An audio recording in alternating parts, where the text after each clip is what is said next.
hermanos de Kairos, el tiempo de Dios. Vamos a conversar en esta ocasión con Salvador Melara, un gran predicador católico que fue pastor protestante. Buenas noches y bienvenido al programa. Muchas gracias, mi hermana, por la invitación. Gracias por esta oportunidad. Qué bueno, hemos visto ya que tienes varios días por el país. ¿Qué te ha parecido el país? Cuéntame. Encantado, desde años que yo quería venir a su lindo país. Bueno, aquí las personas damos mucho cariño, ¿verdad que sí? Que has sentido el calorcito y el cariño de la gente dominicana. Claro que sí, claro que sí. Bueno, pues te esperamos pronto. Salvador, hemos visto tu testimonio de vida, impactante, mis hermanos. Pero queremos saber desde el inicio, ¿naces tú en la religión protestante o en qué religión tú naciste? No, yo nací en una familia católica, católicos como mucho, de solamente ir a misa el domingo, llegar tarde, no vivir realmente la fe, creer que con solo cumplir nada más el precepto de ir a misa eso era todo, y así crecí yo, sin un conocimiento de la fe, de la doctrina, en una palabra, un católico ignorante. Eso me impactó bastante en tu testimonio y tú lo recalcabas, un católico ignorante, o sea, ¿eso es una alerta para ti? Definitivamente, porque el Papa Emérito Benedicto XVI dijo precisamente que la ignorancia en asuntos de fe es pecado, no nos podemos dar el lujo de ser ignorantes de nuestra fe. Porque entonces corremos el riesgo de que cualquiera nos enamore cuando tú no estás seguro de tu fe. Entonces naces en la católica.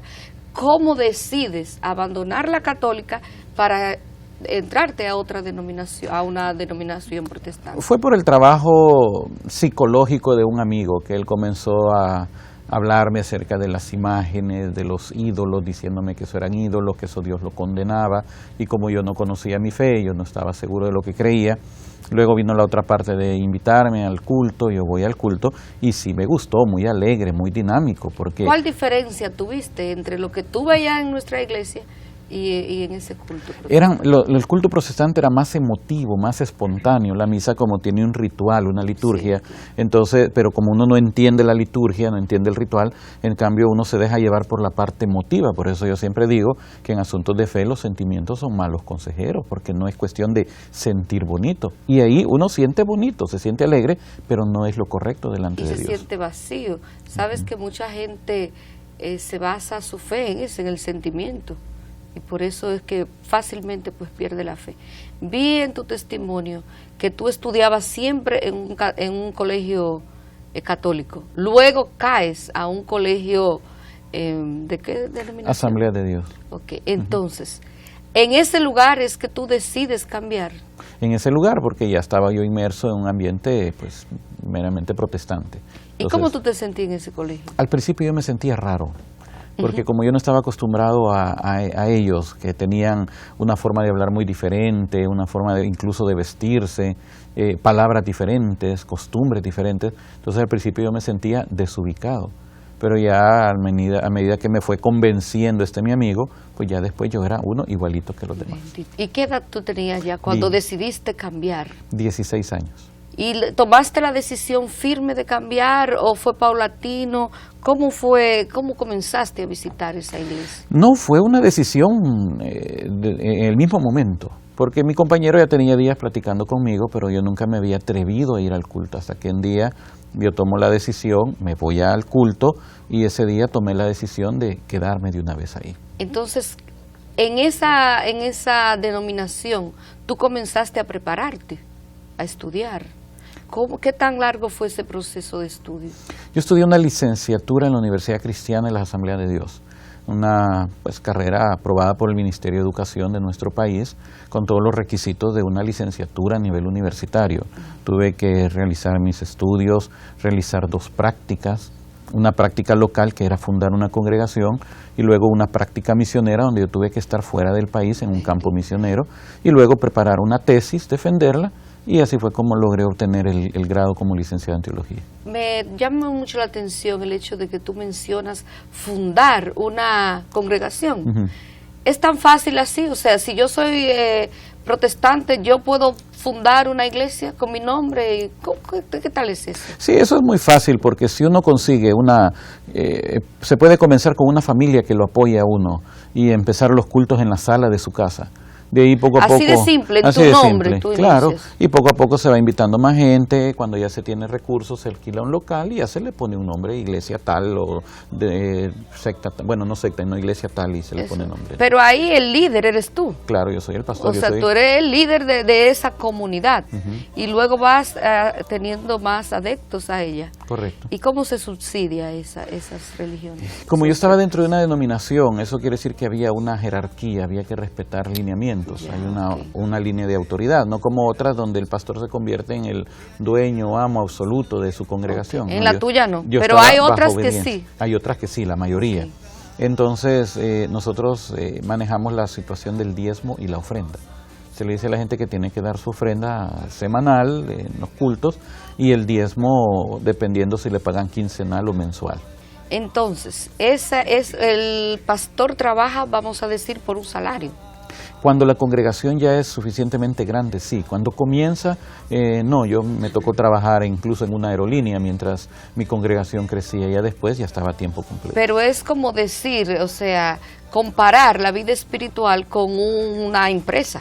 O sea, tú estás fundando una pequeña empresa. Claro, porque incluso en la universidad Dios nosotros mío. llevamos contabilidad, llevamos administración financiera, administración de empresas, porque nos decían, es cierto, es la obra de Dios, pero también tienen que verla desde el punto de vista de empresarial. Y así es como se maneja esa situación. Pero, Salvador, ese es un dato que la gente no lo sabe. El protestante que está mirándonos quizás no lo sabe, que están siendo usados. O sea, yo decido fundar una iglesia, y tú sencillamente me regalas tu dinero y yo vivo de eso. Sí, así funciona en muchos casos. Bendito en la mayoría sea, de tenemos casos. que abrir los ojos entonces, ¿verdad? Sí, sí. Tenemos que seguir proclamando nuestra iglesia. ¿Cuál es la diferencia entonces? Tú hablabas de ídolos, de imágenes. ¿Cuál es la diferencia o el odio que tiene el protestante hacia el católico, hacia las imágenes? ¿Por qué nos atacan tanto con esa parte? Todo es por la mala interpretación que hay de las escrituras, porque se toma Éxodo 24 como referencia, no te harás imagen. Sí, no tienes Ahora, razón. el gran problema que nosotros tenemos específicamente aquí en Latinoamérica es la falta de educación en los pastores.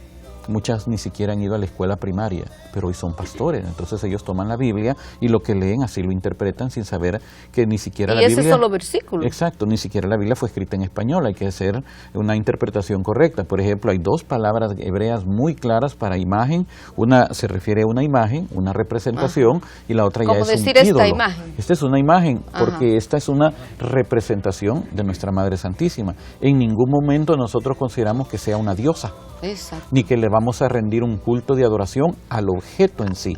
Entonces, pues, si ellos. nosotros empezamos a ver el objeto, la imagen, como que si realmente es María, este es el objeto de adoración, entonces deja de ser imagen y se convierte en un ídolo. Bien, entonces, ya tú estás inmerso en el protestantismo completamente. Ya eres pastor, ya tienes... ¿Cuántas iglesias llegaste a fundar? 3. 3. ¿Y estabas casado ya en ese entonces? Me casé ya cuando iba por la tercera. Por la tercera. O sea, ya las finanzas estaban mejor para Ah, formar claro. una familia, Sí. ¿verdad? Que por decirlo así. Sí. Entonces, ya tienes toda tu vida hecha. ¿Cómo decides? No, pero ¿qué yo estoy haciendo? Voy a dejar esta iglesia. Si tú estabas plenamente convencido de lo que tú hacías. Fue un proceso de muchos años que comienzan ahí por 1987. Cuando yo comienzo a estudiar en la universidad, empiezo a darme cuenta que habían diferencias entre nosotros, entre las denominaciones. Yo creía una cosa, otros creían otra, que ellos creían esto, y yo veía que no nos poníamos de acuerdo cuando Jesús habló claramente de la unidad. Luego, a medida que fui estudiando, me fui dando cuenta de otros detalles y poco a poco todo eso como que se fue acumulando hasta que llegó el momento en que, por razones de mi trabajo, de mi profesorado en la universidad, yo tuve que estudiar la doctrina católica sin saber que esa Dios doctrina mío. me le iba a dar vuelta completamente a mi vida. Y fue Sí. un año de mucha lucha, de estudio, de oración, de enojo. Yo cuento que yo cuando leí el catecismo y encontraba aquellas partes que me dolían tanto, ese pobre catecismo volaba y se estrellaba en la pared porque yo lo aventaba de enojado. Y tú decías, no, esto que no puede ser. Pero después me levantaba a recogerlo y seguirlo leyendo. Y lo volví a aventar. Y así pasé un año. ¿Y no te sentías burlado, por decirlo así? Oye, he creído por 20 años en algo que realmente no lo es. Claro que sí, por eso es que yo pido un permiso de 6 meses en mi congregación para retirarme, porque yo ya no me sentía bien, no me sentía cómodo, yo me sentía engañado y engañador, no podía estar al frente de un púlpito. Pero Salvador, es que es fuerte, es fácil contarlo, pero estamos hablando que ese también era tu trabajo, tu modo de tu sustentar la familia. Como digo, bueno, me lanzo, me voy a mi iglesia católica, que es la verdadera, ¿de qué voy a vivir? ¿Te preguntaste en algún momento? No me lo pregunté, porque cuando yo logro descubrir esto, realmente el enamoramiento que yo tuve hacia la iglesia, hacia la fe. Y es que te tocó. Exacto, entonces sabe que cuando uno está enamorado no piensa. Entonces yo me dejé ir, yo le digo a mi esposa, yo me voy, sin saber que ella también estaba esperando que yo dijera eso.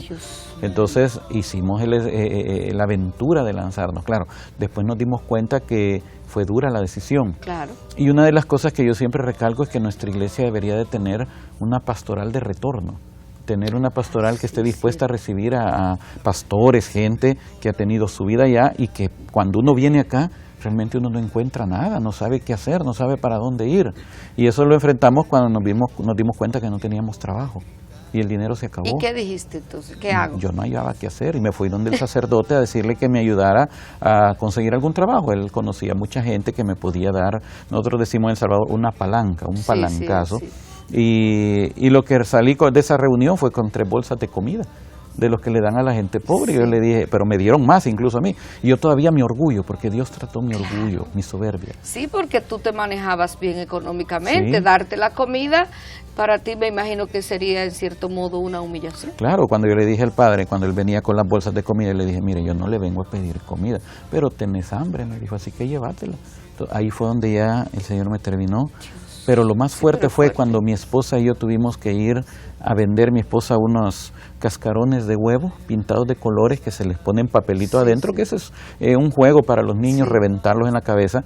Y yo vendiendo, ella en una puerta de una escuela y yo en otra puerta vendiendo refrescos en bolsa a 5 centavos. ¿Y no se burlaban de ti claro. los de tu iglesia? Claro, porque por loco.